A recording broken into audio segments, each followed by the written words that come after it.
Donc l'opération Colabim est pour nous une très bonne opportunité de mettre nos agents dans le processus de formation et d'appropriation de cette démarche BIM,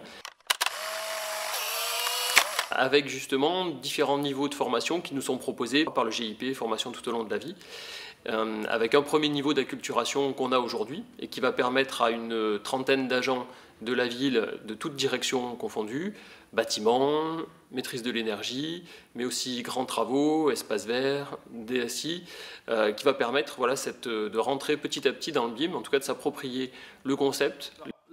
Nous, chez Impact, et on a vu ça également avec les personnes de Colabim,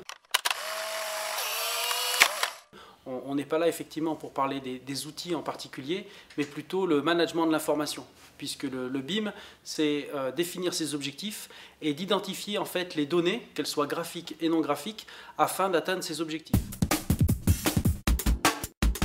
J'avais une vision plus logiciel 3D.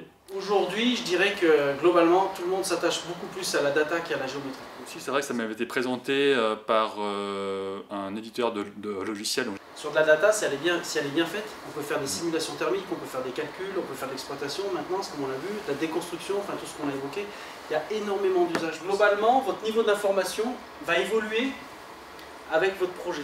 Au début, je dis j'ai besoin d'éclairage dans cette pièce, et à la fin, je dis j'ai mis 6 luminaires Philips. Maintenant, ce que je peux penser du BIM, c'est que c'est plus un processus de travail avec l'idée d'une construction d'un bâtiment tout au long de la vie, quoi. Le fait de travailler sur un support commun, qui peut être sur une plateforme, permet d'échanger des informations aussi en temps réel, des informations qui vont être à jour. J'avais sous-estimé un peu le travail collaboratif et mettre le BIM en fait au cœur du processus de conception, mais aussi d'exploitation. Ce qu'on voit, c'est qu'il y a de véritables opportunités, donc on va voir un peu quelles sont les opportunités possibles, mais il y a aussi certains freins et des choses qui font que ça ne se passe pas réellement comme on souhaiterait. Et c'est intéressant parce que vous allez voir que, suivant les objectifs qu'on a, le BIM est différent en fait, en quelque sorte. Il n'y a pas un BIM, chacun en fait, entre guillemets, a son propre BIM dans la mesure où chacun a des objectifs différents.